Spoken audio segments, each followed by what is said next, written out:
Assalamualaikum class. As you know that City High School has been started online classes and we are going to study the chapter number 10 acid, bases and salts.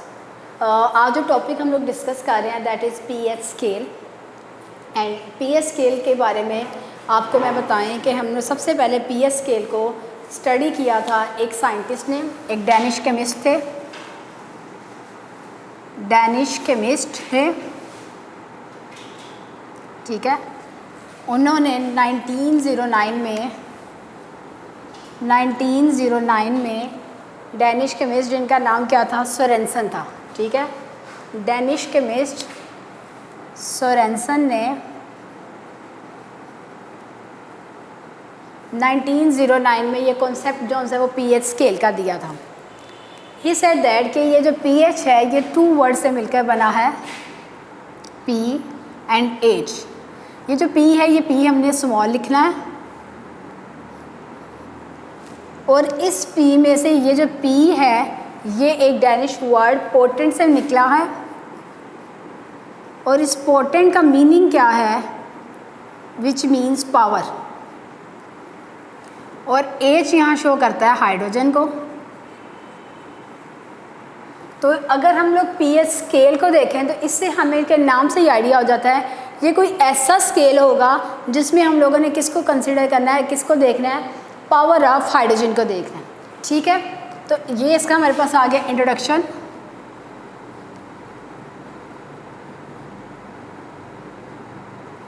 ठीक है। Next ये कि इन्होंने ये वाला चीज़ ये किस पे इन्होंने अप्लाई करके देखी, इन्होंने देखा जी वाटर पे। इन्होंने कहा वाटर एक वीक इलेक्ट्रोलाइट है। वीक इलेक्ट्रोलाइट का मतलब ये है कि वाटर जो है वो इतनी जल्दी खुद ब खुद आयोनाइज नहीं होता, ठीक है। एक प्रोसेस होता है जिसका नाम होता है ऑटो आयोनाइजेशन, या इसको हम लोग कहते हैं सेल्फ आयोनाइजेशन।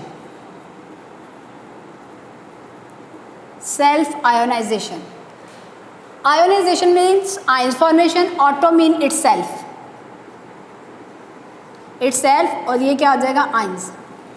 यानी ऑटो आयोनाइजेशन क्या हुआ, the process in which a substance ionize itself into ions is known as auto ionization या सेल्फ आयोनाइजेशन। हम ये कहते हैं वाटर एक वीक इलेक्ट्रोलाइट है। क्यों वीक इलेक्ट्रोलाइट है, क्योंकि ये इतनी आसानी से इतने ज़्यादा नंबर ऑफ आयंस जो है वो खुद बहुत प्रोड्यूस नहीं कर सकता। से फॉर एग्जांपल अगर हम वाटर को लिखें, वाटर का रिवर्सिबल रिएक्शन लिखें तो हम ये कहते हैं कि वाटर सेल्फ आयोनाइजेशन प्रोसेस के थ्रू क्या प्रोड्यूस करता है, H positive plus OH negative, और ये प्रोसेस वो किस पे कर रहा होता है, एट 25 डिग्री सेंटीग्रेड पर।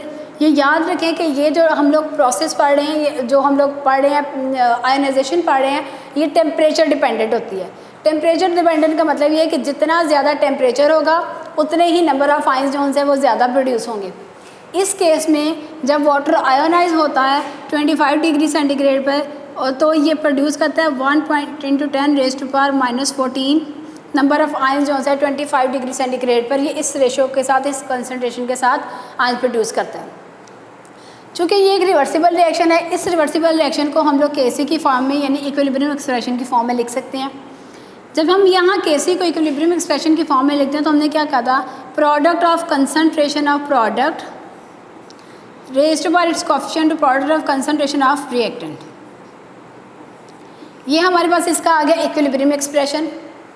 अब इस इक्विलिब्रियम एक्सप्रेशन में ये देखा जाए कि वाटर जो है वो कांस्टेंट है। अगर ये कहते हैं कि ये हमारे पास Kc इक्विलिब्रियम कांस्टेंट है और इसने ये क्या बनाया, आयंस बनाए। अगर हम इस वाटर को यहाँ पर ले जाएं, यानी इसको Kc को मल्टीप्लाई कर दें कंसनट्रेशन ऑफ वाटर के साथ, तो हमारे पास एक और टाइप हमारे पास आ जाती है इक्विलिब्रियम एक्सप्रेशन की, जिसको हम क्या कहते हैं, कंसनट्रेशन ऑफ, जिसको रिप्रेजेंट किया जाता है Kw के साथ।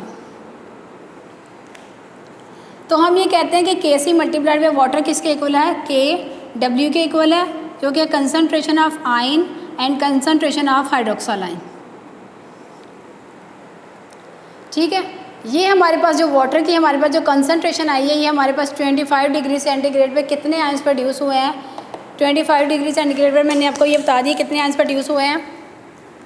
1 × 10⁻⁻14 आयंस हमारे पास जो हैं वो प्रोड्यूस हुए हैं। किससे प्रोड्यूस हुए हैं? वाटर से प्रोड्यूस हुए हैं। ठीक है, अब आप ये देखें कि जितने पॉजिटिव आयन हमारे पास आए हैं उतने ही हमारे पास जो हैं वो नेगेटिव आयन भी आए हैं। यानी हम लोग ये कह सकते हैं कि concentration of proton is equal to concentration of hydroxyl ion.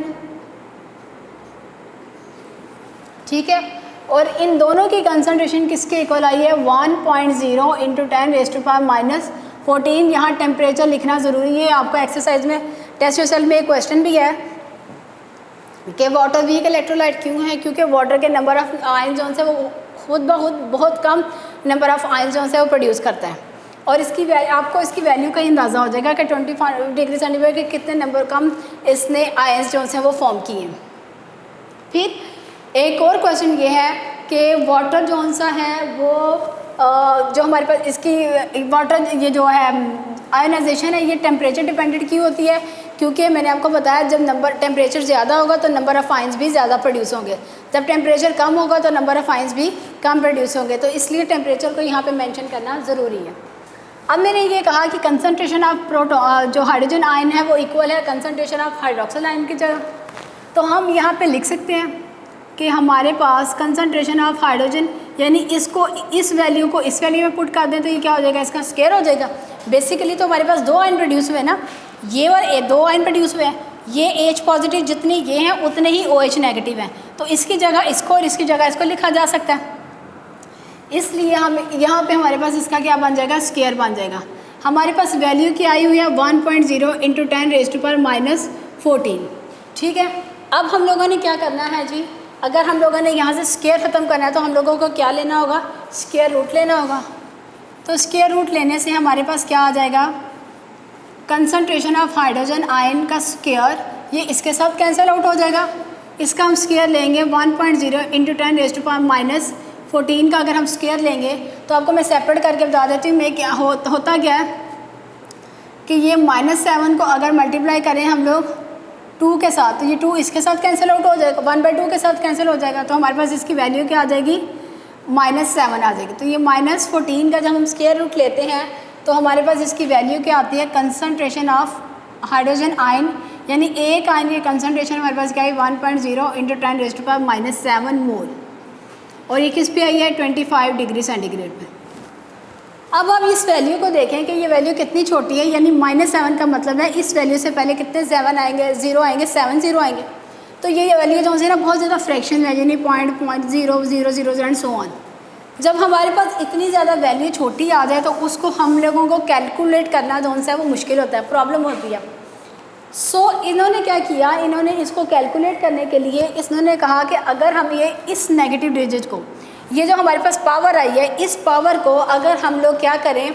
Positive में कन्वर्ट कर दें। क्या करें? हम लोग नेगेटिव वैल्यू को कन्वर्ट कर दें पॉजिटिव वैल्यू में। फिर ये क्वेश्चन राइज होता है कि नेगेटिव वैल्यू को पॉजिटिव वैल्यू में इन्होंने कन्वर्ट कैसे किया? तो इन्होंने क्या किया? इन्होंने लिया जी लॉग लिया। क्या लिया जी? लॉग लिया, जिसकी बेस क्या थी? 10, पहली बात। और उसको मल्टीप्लाई कर दिया किसके साथ? -1 के साथ। मैं रिपीट कर रही हूँ, चूँकि ये वैल्यू बहुत छोटी आई थी, इसको हम लोगों को हैंडल करना मुश्किल था। सो क्या करें कि इस जो हमारे पास डिफ़िकल्टी आई है उसको कन्वीनियंट वे में कैसे किया जा सकता था कि इस नेगेटिव वैल्यू को इस पॉजिटिव वैल्यू में कन्वर्ट कर दें। और उसके लिए उन्होंने क्या मेथड लिया? उन्होंने कहा कि अगर हम log/10 लें और इसके बाद उसी वैल्यू को क्या करें? -1 से मल्टीप्लाई कर दें, तो हम लोगों को ये वैल्यू जो सी ये नेगेटिव वैल्यू किस में कन्वर्ट हो जाती है? पॉजिटिव वैल्यू में। अगर आप ये देखें कि P यहाँ पे H है तो यहाँ P से भी मुराद ये क्या है? यहाँ P से भी मुराद क्या है? P से मुराद ये है कि नेगेटिव लॉग ऑफ सिंबल। ये नेगेटिव, ये जो P है ये किसको शो करता है? नेगेटिव लॉग को। ठीक है, ये देखें नेगेटिव और लॉग, ये नेगेटिव आ गया, ये लॉग आ गया, तो नेगेटिव लॉग आ गया किसका? आ जाएगा हाइड्रोजन का। और यहाँ पे हाइड्रोजन आयन, अब चूँकि हम पढ़ रहे हैं तो ये किसका आ जाएगा? Negative log of hydrogen ion आ जाएगा। तो इससे उन्होंने एक पूरे का पूरा फार्मूला कन्वर्ट कर लिया। इन्होंने कहा कि फिर हमारे पास pH बेसिकली क्या होगा, pH होगा negative log of concentration of hydrogen ion. ठीक है, ये हमारे पास क्या आ जाएगा, negative log of concentration of hydrogen ion. ये मैंने आपको पूरा प्रोसेस बताया कि ये नेगेटिव लॉग आया कैसे। ये भी एक शॉर्ट क्वेश्चन आंसर जो है टेस्ट योरसेल्फ में है, write on the difference between the P and pH। P क्या है, negative log before symbol, P represent the negative log of the symbol, या आप ये कर सकते हैं P before H is the negative log. ठीक है, और pH क्या है, pH है जी negative log of concentration of hydrogen ion. ठीक है, ये एक पीछे और एक्सरसाइज, ये टेस्ट योरसेल्फ में शॉर्ट क्वेश्चन है। अच्छा, अब हमारे पास आ गया negative log of concentration of hydrogen ion. अब हमारे पास यहाँ देखें, यहाँ से हम इसकी वैल्यू को कैलकुलेट करेंगे। वैल्यू कैसे कैलकुलेट करेंगे जी, ये नेगेटिव लॉग आ गया हमारे पास, हाइड्रोजन आयन की कंसंट्रेशन क्या आई है 1 × 10⁻⁻⁷। अब हम लोगों ने क्या करना है जी, इस ये नेगेटिव लॉग वैसे का वैसे ही आएगा। आपको पता है कि लॉग ये बाहर लॉग है, तो इसका मतलब है इसको इसके साथ भी मल्टीप्लाई करना है, इसको इसके साथ भी मल्टीप्लाई करना है। तो हम लिखेंगे log 1। आपको पता है कि log में साइन कन्वर्ट हो जाता है, यानी अगर कहीं पे मल्टीप्लाई हो रहा है तो उसको किस में कन्वर्ट कर देना, प्लस में। तो ये log 10⁻⁻⁷। फिर एक और log का रूल ये है कि अगर हमारे पास कोई चीज़ पावर में हो, क्या हो, अगर हमारे पास कोई वैल्यू पावर में हो, ये वाली वैल्यू पावर में हो, तो इसको हम log से पहले ले आते हैं। ठीक है, तो नेगेटिव log 1 की वैल्यू क्या होती है